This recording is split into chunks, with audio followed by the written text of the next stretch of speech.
Bismillahirrahmanirrahim. Assalamualaikum warahmatullahi wabarakatuh.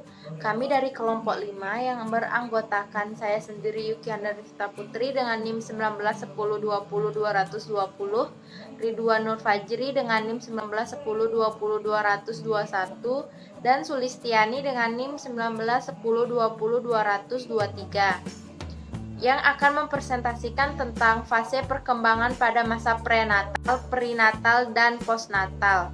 Baiklah, masuk ke pembahasan yang pertama, yaitu masa prenatal. Masa prenatal merupakan di mana manusia mengalami pertama kalinya perkembangan atau disebut juga dengan awal perkembangan. Pada masa ini kita berada di janin seorang ibu selama 9 bulan lebih 10 hari. Ini merupakan perkiraan rata-rata orang normal. Walaupun ada beberapa orang yang kurang dari waktu yang ditentukan itu. Pada ilmu kedokteran disebut juga dengan janin prematur. Di masa prenatal ini pula manusia mengalami beberapa aspek perkembangan, yaitu aspek kecerdasan, kepribadian, kemampuan, dan bakat. Oleh karena itu, banyak orang tua yang sangat memperhatikan calon buah hatinya agar perkembangan calon buah hatinya sempurna dan matang. Ada beberapa aspek yang sangat penting dalam perkembangan prenatal. Yang pertama, faktor genetik. Yang kedua, kesehatan fisik seorang ibu. Yang ketiga, pentingnya informasi tentang kehamilan. Dan yang keempat, faktor makanan serta minuman.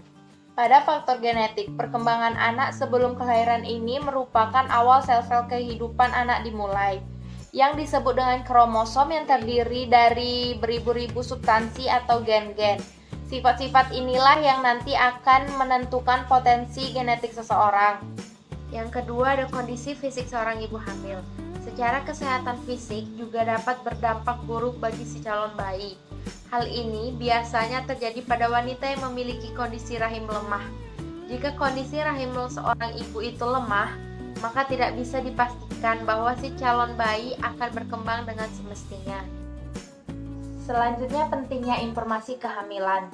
Di zaman yang sudah canggih ini, banyak para wanita karir yang terkadang sulit untuk membagi waktu untuk konsultasi ke dokter kandungan yang menanganinya.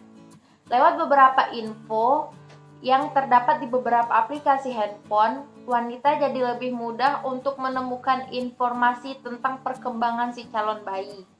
Dan yang terakhir, ada makanan serta minuman. Ibu yang sedang hamil sangat dianjurkan untuk memakan makanan yang sehat dan bergizi, supaya ibu dan bayi yang ada di dalam kandungannya terpenuhi gizinya dan menjadi bayi yang sehat. Ibu hamil juga tidak diperbolehkan meminum minuman yang beralkohol karena itu beresiko untuk sang calon bayi. Untuk selanjutnya, masa perintal. Menurut Juniarni dalam Ritan 2008, periode perintal merupakan salah satu periode awal kehidupan manusia yang dimulai pada saat umur gestasi 22 minggu lengkap 154 hari sampai 7 hari setelah dilahirkan.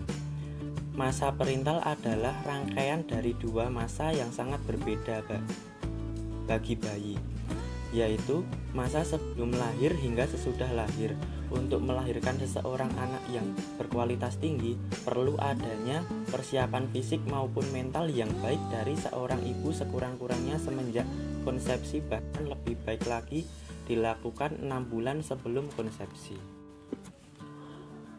Menurut Kamus Kedokteran tahun 2005, perintal ini berkenaan dengan atau terjadi dalam masa sesaat sebelum dan sesudah kelahiran. Periode segera setelah lahir merupakan awal kehidupan yang tidak menyenangkan bagi bayi. Masalah kesehatan masa perintal ada 3, yaitu periode antenatal, periode intranatal, periode postnatal. Yang pertama adalah periode antenatal. Antenatal adalah masa sebelum terjadinya kelahiran atau masa kehamilan. Untuk yang kedua adalah periode intranatal. Nasrining berpendapat bahwa periode intranatal merupakan masa selama terjadinya proses kelahiran, di mana pada periode ini masalah pada bayi dapat disebabkan oleh adanya perlukaan pada saat lahir. Infeksi pada periode ini terjadi karena kuman menulari janin dengan cara kontak langsung dengan daerah-daerah yang sudah dicemari kuman. Untuk yang ketiga adalah periode postnatal. Masa setelah terjadinya kelahiran disebut periode postnatal. Masalah yang terjadi pada periode ini biasanya merupakan kelanjutan masalah dari periode-periode sebelumnya. Di samping itu, ada juga yang disebabkan oleh infeksi yang diperoleh setelah lahir. Juniarni tahun 2003. Masa postnatal atau sesudah kelahiran. Masa postnatal adalah masa sesudah kelahiran atau di mana bayi sudah keluar dalam kandungan. Setelah bayi lahir keluar dari kandungan akan mengalami perkembangan yang meliputi masa bayi, masa awal anak-anak, masa pertengahan, dan akhir anak-anak, masa remaja, masa awal dewasa, masa akhir dewasa, dan sampai masa tua. Menurut Susilo Windradini, dalam bukunya ada beberapa hal yang mempengaruhi penyesuaian neonatus. 1. Sekitar dalam masa prenatal. Kesehatan ibu dan keadaan emosional ibu selama mengandung sangat berpengaruh kepada bayi untuk menyesuaikan diri terhadap lingkungan. 2. Kelahiran mudah atau tidaknya bayi menyesuaikan diri juga, tergantung pada kelahirannya. Bayi yang dilahirkan secara normal biasanya dapat menyesuaikan diri dengan cepat dengan kehidupan postnatal. Ketiga, prematuritas. Bayi bisa dibilang prematur apabila sebelum waktunya biasanya bayi dilahirkan dengan cara prematur akan mengalami hambatan dalam masa postnatal. Yang keempat, sikap orang tua mudah atau tidaknya bayi dalam menyesuaikan dirinya setelah lahir juga tergantung dari orang tuanya, terutama ibu. Apabila ibu kesehatannya terganggu atau banyak pikiran, akan berdampak pada bayinya juga. Faktor-faktor yang mempengaruhi perkembangan pada masa postnatal. 1. Pengetahuan ibu merupakan salah satu yang terpenting dan berpengaruh pada perkembangan anak. 2. Gizi. Untuk tumbuh kembangnya anak sangat memerlukan makanan yang bergizi. Yang ketiga, budaya. Lingkungan dalam hal ini masyarakat juga berpengaruh dalam tumbuh kembang anak. Yang keempat, status sosial ekonomi juga dapat mempengaruhi pertumbuhan dan perkembangan anak. Bila status ekonomi dalam keluarganya tinggi, maka kebutuhan si anak bisa tercukupi. Tetapi apabila status ekonomi keluarganya rendah, maka kebutuhan si anak belum bisa dikatakan tercukupi. Yang kelima, lingkungan fisik. Keadaan lingkungan yang kurang baik atau kurang sehat seperti kurangnya sinar matahari, kurangnya kebersihan, populasi udara yang terkena asap itu semua akan berdampak pada anak. Yang keenam, lingkungan pengasuh. Pada lingkungan pengasuhan, anak ini interaksi ibu dengan anak sangat dibutuhkan. Yang ketujuh, stimulasi. Perkembangan pasti memerlukan stimulasi. Pada perkembangan anak, stimulasi yang diberikan seperti pemberian mainan, keterlibatan ibu, dan anggota keluarga yang lain terhadap kegiatan anak.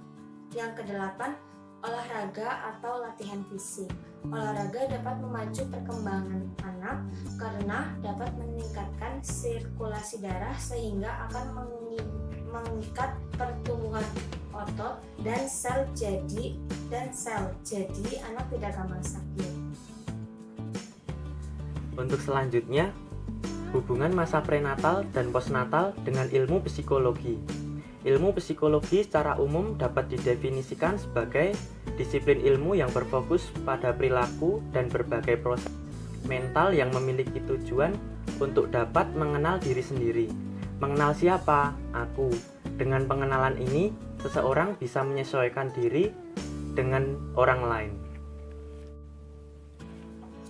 Dapat ditarik hubungkan yang amat penting antara ketiganya, yaitu jika seorang calon ibu hamil telah memiliki pemahaman yang baik tentang psikis dan psikis diri pribadi, serta mampu mengaplikasikannya dalam kehidupan sehari-hari, maka ketika dia sudah mengandung calon bayi, dia akan siap secara sempurna bagaimana semestinya dan apa saja yang dibutuhkan si calon bayi untuk awal perkembangannya secara optimal.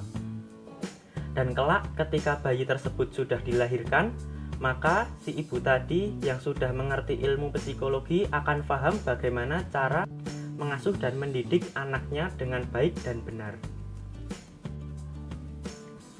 Oleh karena itu, mempelajari psikologi itu sangat penting dan bermanfaat sekali bagi kehidupan. Sekian dari kelompok kami. Apabila ada kesalahan dan kekhilafan, kurang lebihnya mohon maaf. Wassalamualaikum warahmatullahi wabarakatuh.